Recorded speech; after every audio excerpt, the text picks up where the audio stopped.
for Barbara when she comes.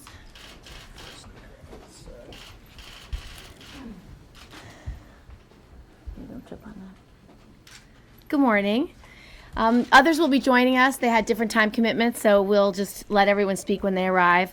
But I want to thank all of the senators who have fought on this issue so hard. I want to thank Senator Boxer for her tremendous work on this issue and for being a tireless partner and leader in this effort on behalf of our brave members of the services.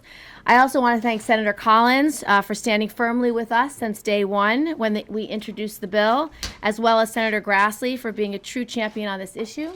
I just thanked you. So I'll say that again. I want to thank Senator Boxer for her tremendous work on this issue and for being an amazing advocate, an unbelievable champion for victims and someone who has worked so tirelessly from the very beginning. I also want to thank Senator Blumenthal, Senator Jean Shaheen, Mazie Hirono, Kay Hagan, and Lisa Murkowski, who have been working with us steadily on the committee from the very beginning as well. Today I want to thank Senator Rand Paul for being here, for deciding to take a leadership role on such an important issue to really take this crisis head on. I also want to thank Senator Ted Cruz for his very steadfast vote in the Armed Services Committee and helping us lead this new amendment going forward. I think both of them are going to add deeply to this extraordinary issue that needs dramatic leadership and bold action. I also want to thank Senator Grassley again for being with us on the first day, for being the lead sponsor amongst the Republicans with Senator Collins. That early leadership made all the difference in the world. Now, our effort now is to build a very strong bipartisan coalition that is going to end sexual assaults in the military. And the way we want to do it is create an independent, accountable, military justice system that is not partisan, that is not ideological, that can create the kind of accountability and transparency that our men and women who serve in the military need so that they can receive justice. Our carefully crafted common sense proposal was written in direct response to what the victims told us, the stories that came from them, what happened to them, the fact that they didn't trust the chain of command, that they were retaliated against, that they didn't believe justice was possible.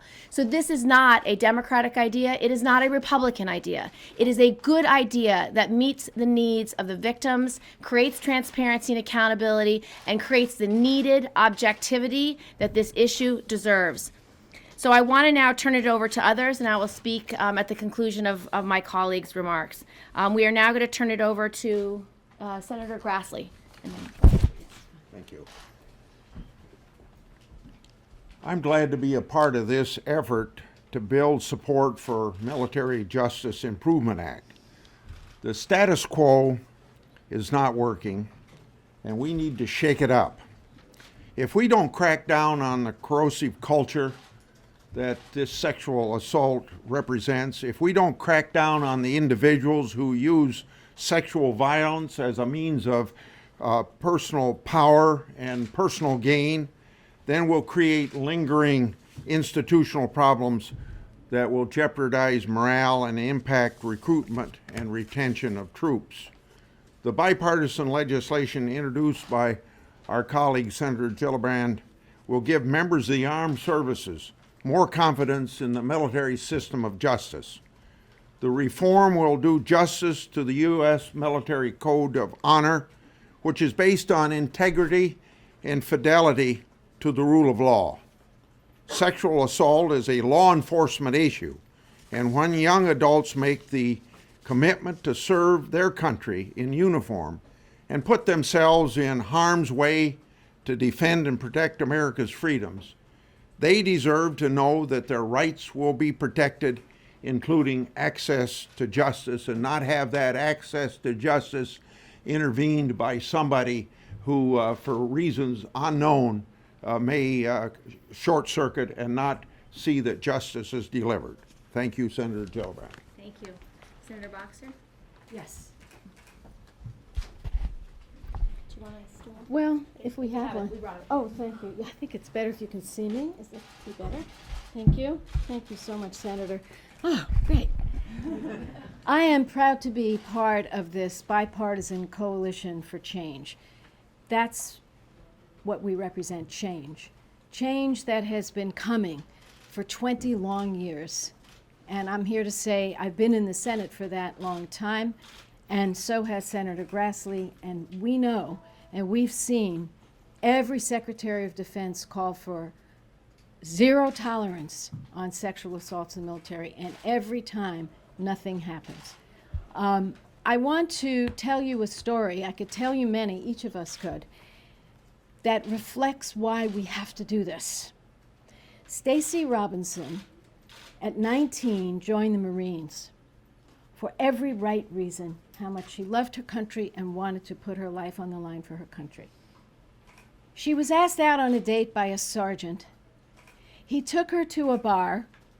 He drugged her at that bar.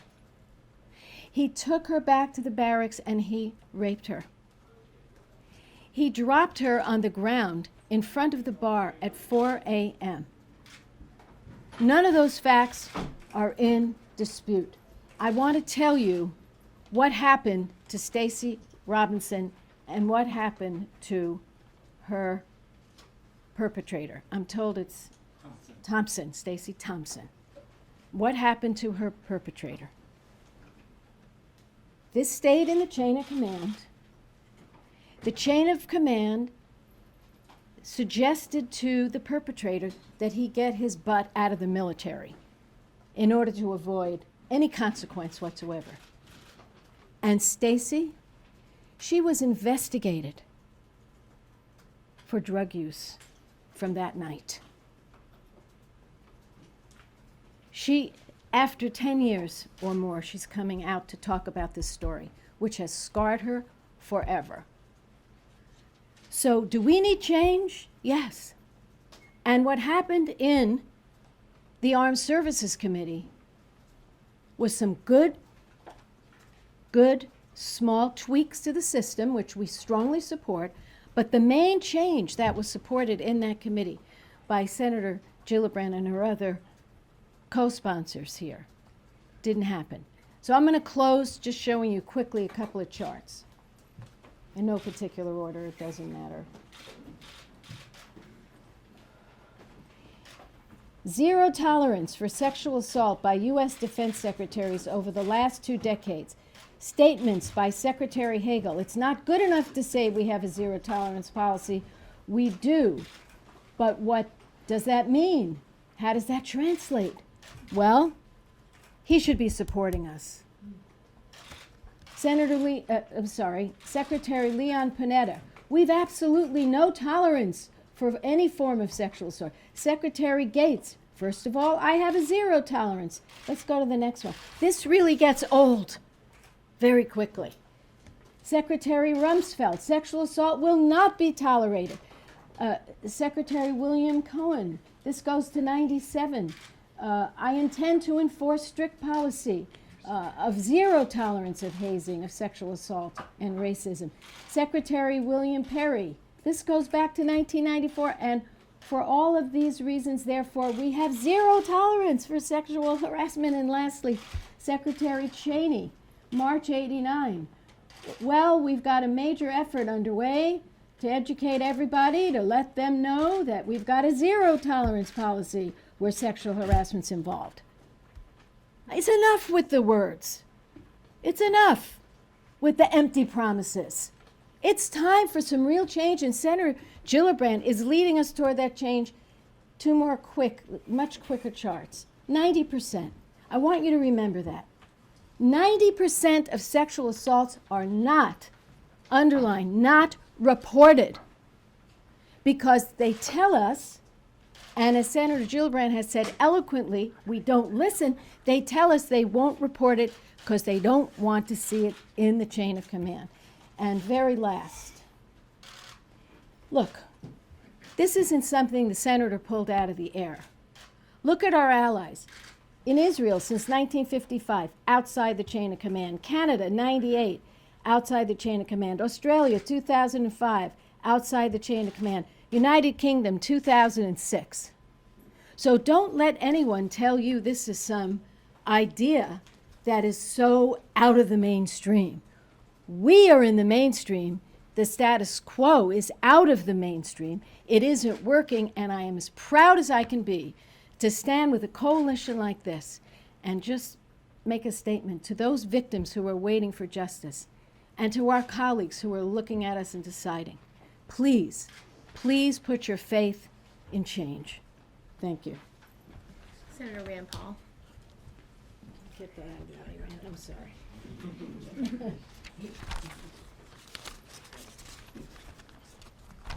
You know, I try not to look at issues from a partisan view. I'm sure I do sometimes, but I try not to. As a physician, I look at problems and I try to find solutions.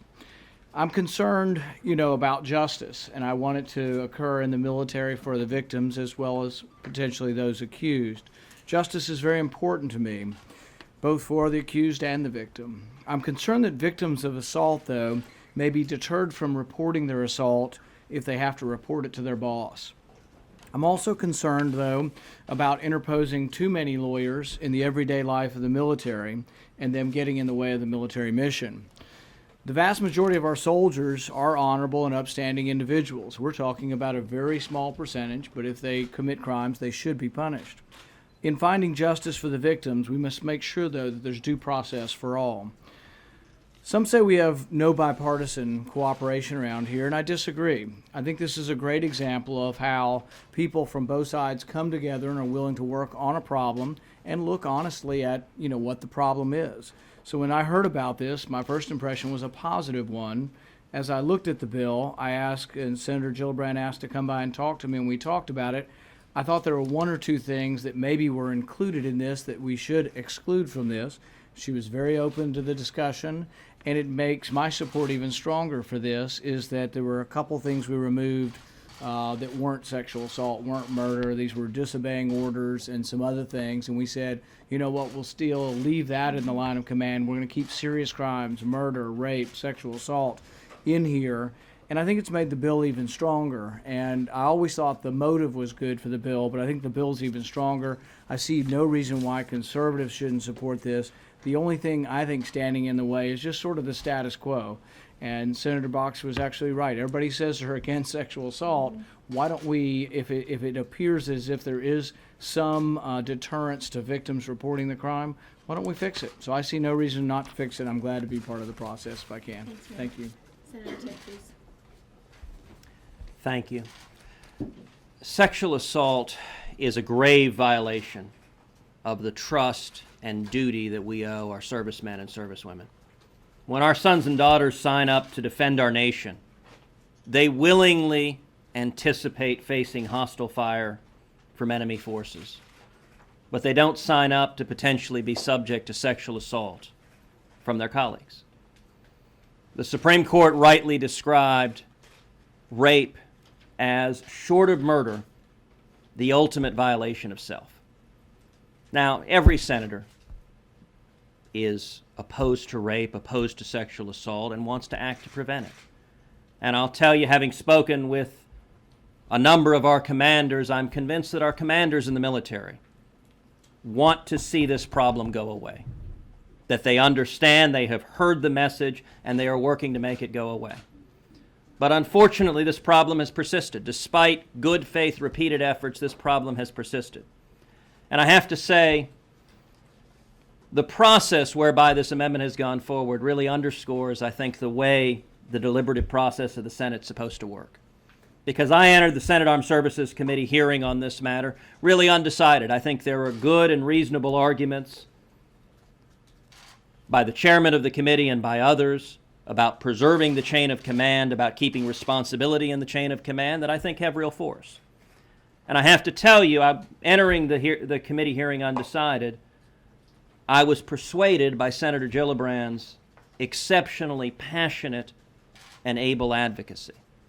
And in particular, there are 2 points Senator Gillibrand made that moved me and convinced me that this was the right and responsible thing to do. First of all was the point that the most persistent problem we've seen is an unwillingness, an inability to report these crimes, that the victims of sexual assault, for whatever reason, have consistently remained reluctant, afraid to come forward and report the crimes. And there can be no prosecution, there can be no deterrence if we don't have reporting of crimes. And despite all of the efforts that have been made in the past, Senator Gillibrand, I believe, made a persuasive case that keeping the reporting in the chain of command, as Rand said, having to go to your boss and raise the problem, the crime of sexual assault with your boss, has proven, in fact, to be deterring victims from reporting their crimes. And secondly was the point that a number of our allies, including Great Britain and Israel and Germany, have been implemented policies similar to this, and the results in practice have been that reporting rates have increased. I'm a big believer in following the data where they lead, and the fact that other professional militaries have been able to maintain discipline, maintain the chain of command, maintain effectiveness, maintain readiness, and at the same time improve reporting and improve deterrence, to me was persuasive. So I am proud to stand with Senator Gillibrand, with all of the senators up here. I appreciate their leadership, and I'm proud to see the Senate working to fix this problem, to make sure that we protect every young man and every young woman who signs up to defend our nation, to defend our liberties, and to make sure that they have a safe, secure environment where they can trust their fellow soldiers and be secure from any threat of sexual assault. Thank you. Senator Hirono. It's okay. You definitely see the political spectrum of support represented right here. And I'm proud to stand here with not just the colleagues here, but there are others who are very much concerned and want to take some specific action relating to sexual trauma in the military. Yes, this has been going on for far too long. There is no magic bullet answer, but one of these answers and responses, we think, is to remove the chain of command from making the decision to investigate and go forward. On the other hand, there are plenty of other things that we need to do, because we are dealing with a culture in the military that has allowed this to occur for decades and decades. So the commander has a responsibility to change that culture. There's a whole huge prevention aspect that the commander should take hold of. There's our education opportunities. There are all of these other things that can happen. And the Navy is doing some of this, starting in a small way, where they address the incidents and the use of alcohol, which is very much a part of these kinds of crimes. So there are so many ways that we can address this, but this is one very specific way that we believe will result in more of these crimes being reported, and we think that that is one of the first things that we have to address. So I thank all my colleagues, and of course Kirsten's leadership. Thank you. Thank you. I am very grateful for the leadership of everyone here and the several other co-sponsors. I think we have close to 30 co-sponsors on this bill who have provided leadership. So we all know that our military is home to the best and the brightest in the world. And there is such a small number of criminals within our military that are undermining good order and discipline, undermining command climate, and destroying lives. And those are the individuals we have to find. These cases must be prosecuted, and they must be held accountable. And so I believe that when we look at this issue, we have to look at it from the eyes of the victims. And that's really what matters most, their stories. Now, for 62% of those who reported the crimes, of the 3,300 that were reported last year, 62% said they were retaliated against because they reported the crimes. Of the 23,000 that didn't report, more than half, about half said they didn't report because they didn't think anything would be done. Close to half said they didn't report because they saw someone else be retaliated against. Close to half said they didn't report because they feared retaliation. And that's why this kind of reform is so important, to be able to have that objective, trained military prosecutor be the decision maker. There may be less fear of retaliation, more hope of accountability, a greater belief that justice can be done. That's what this change is trying to accomplish. And I'm just going to read the story of one survivor to leave you with, because you have to imagine these crimes happening to your son or to your daughter. More than half of the victims are male in these cases. And until you begin to picture that in your mind, you are not going to understand the depth of destruction that is taking place in these victims' lives. One mother said, and she didn't want to divulge her daughter's name, she said, quote, "I reluctantly supported my daughter going into the Army, fearing that she may be a casualty victim in combat overseas by some foreign enemy. I never imagined she would be a victim on U.S. soil from the very Army she partnered with to protect the U.S. and our rights. She was sexually assaulted at the end of 2012, which is a case that is still pending. She's lost her lust for life. She's become dependent on drugs to mask the pain. And now she's being pushed out of the Army because the captain is derelict in his responsibilities and failed to respond to her plight. He has re-victimized her emotionally by exposing her to unsafe conditions, verbal abuse, and total disregard for her as a soldier or a woman. Help me, please." So that is what we are here to do. I want to thank all of my supporters behind me, but also all those who are not here with us for the press conference. We have to answer the call of these victims. Thank you. Any questions on topic? Senator? Yeah. Senator Levin said this morning that his proposal to move these decisions further up the chain of command to the colonel level will take care of the problem of retaliation. What would your response be to that? I disagree with his assessment, and just to be clear, I think Senator Levin cares deeply about this issue and is putting forward his best effort on what he believes will make a difference. But the reason why I think that change doesn't do enough is because of this. Right now, the commanders are putting forward cases that are reported and that their attorneys are suggesting should be prosecuted. Even sometimes the commander will say, let's go forward even if the prosecutor isn't sure.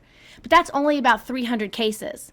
And so if you're starting with 26,000 and only 300 are going to trial, if that commander's decision is being appealed, if he says no, that's not the problem. In fact, the commander and his lawyer only disagree 1% of the time. So that's 1% of 300 cases. It's a handful. That's not our problem. Our problem is not the disagreement between a commander and a lawyer. Our problem is, exactly as General Amos said, they don't trust us. They don't trust the chain of command. And so if the victims do not trust the chain of command, they will not report these cases. If they've witnessed other people reporting being retaliated against, if they've witnessed other people being shoved out of the military because they've reported these crimes, they will not trust the system that the chain of command has put into place. And so our only hope is that by making the system more objective, that is not dependent on that judgment, that decision by the commander, they will have hope and confidence that this objective, trained military prosecutor, and the training is essential because this set of prosecutors are trained for sexual assault and sexual assault and rape within the military. They know what the crime looks like. They know who the perpetrators are. They know how it's covered up. They know how they're retaliated against. They know the pressure that's put on the victim. So they're very knowledgeable. They know the law, and they know whether they can win these cases. So I want that trained military prosecutor, not any commander, because not all commanders will have the determination that we saw the military brass pledge in the last hearing. Not every commander is going to understand that rape is a serious, violent crime of domination, often not even related to dating or romance, more often related to dominance and violence and power. So you need someone who's trained and knowledgeable to make the assessment about whether these cases should go to trial. Create a system of objectivity so victims have a chance to see that justice could be done. That's why I don't think Senator Levin's solution will work. Yeah, go ahead. And I agree that Senator Levin, they've tweaked the system and they've done some good things which we support and keep in the bill.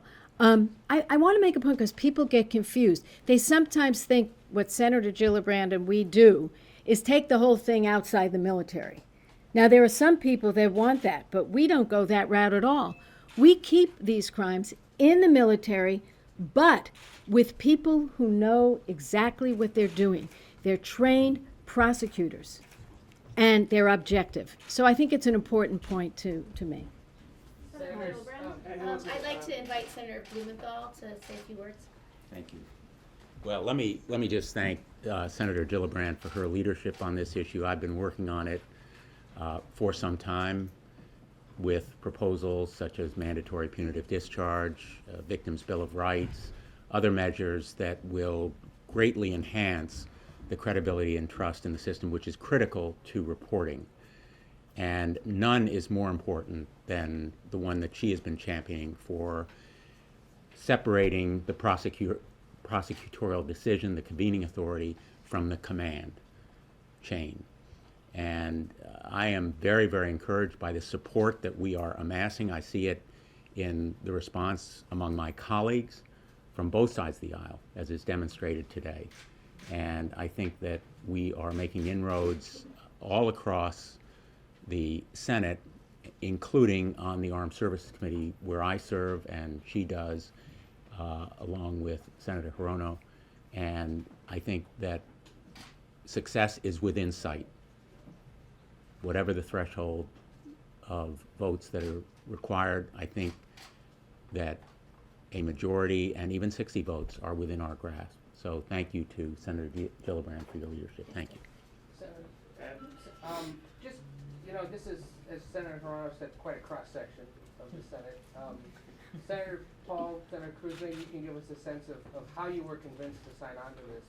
You know, was it meetings? Was it just testimony? What was it that brought you to this? You know, I think that what's lost so many times up here is people say there's no bipartisanship. Senator Gillibrand came over to me on the floor and just told me about it. I also saw the news reports about it, and my first impressions were to be favorably inclined to it, and then I needed to read a little more about it, and then there were a few little things I wanted modified to make it better, and she was very receptive to that. And it wasn't like a big deal to try to get the bill even better. And I think the changes they've made should bring more conservatives on board to this. And but I don't know. I really, truly don't see things in partisan purpose. I really don't see them that way. I'm more than willing to go against my party anytime or against the other party. We should go for what we think is right. This is an issue that I think is obviously right, and it sounds like we're all trying to get to a more just situation. And I'll mention, as I described, that I was really persuaded by the arguments Senator Gillibrand presented at the Armed Services hearing. I went in undecided. I have to admit, when I said that at the hearing and cast my vote supporting this amendment afterwards, I visited with a reporter who was, I think, genuinely astonished and said, "What, you mean every vote isn't decided beforehand and actually arguments can persuade?" And I said, well, I can't speak for every time, but I can certainly say here that, you know, look, I think all of us, Republicans, Democrats, and I think also the commanders in the military want to solve this problem. And the question is, what's the right solution that will fix it, that will prevent sexual assault, but also maintain good order and discipline, maintain the integrity of the chain of command? And I think Senator Gillibrand has worked hard with a number of others. I think the suggestions that Rand made the bill stronger, and I was certainly supportive of those. And I think this is a common sense approach to fixing a problem to make our military stronger and make sure we can stand by and protect every serviceman and servicewoman. Your time for two more. No, Senator Paul mentioned some changes that were made to the bill. The uniquely military crimes were an exception when Correct. During the SASC markup. Has there been changes made to it since the SASC markup? No, as the amendment filed, Senator Rand noticed 2 additional crimes that he felt were better dealt by commanders, and I agreed with him. I think his changes were smart and make the bill stronger.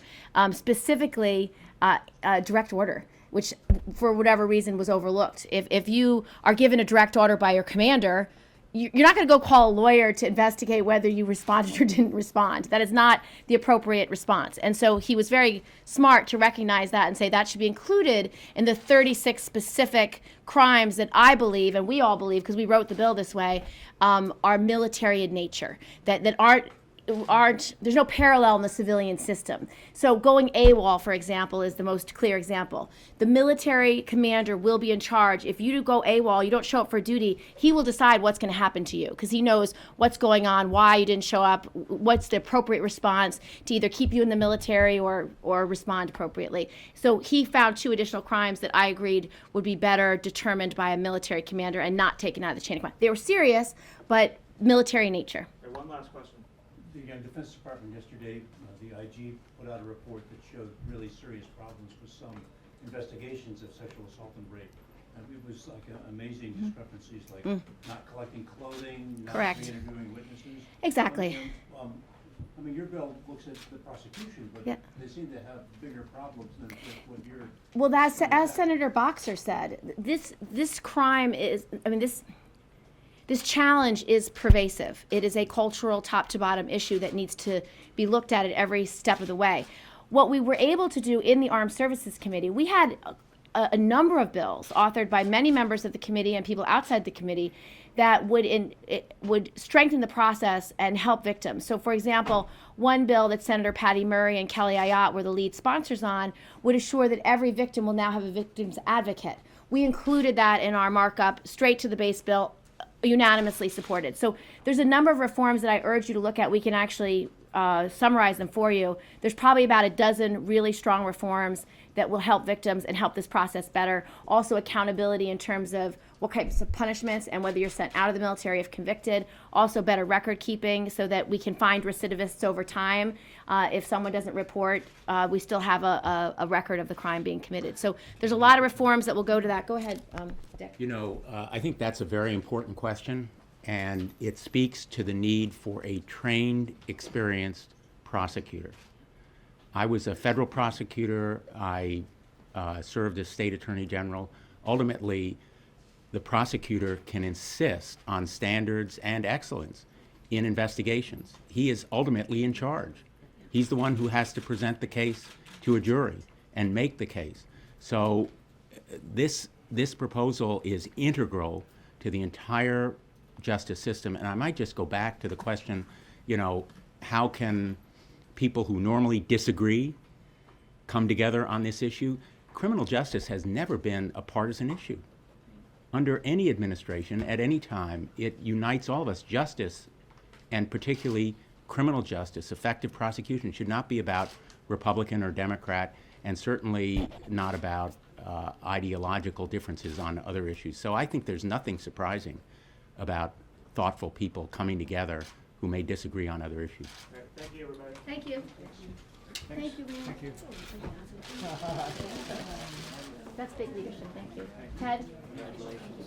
Thank you for everything, really, really. Good job. Thank you. Is that fun?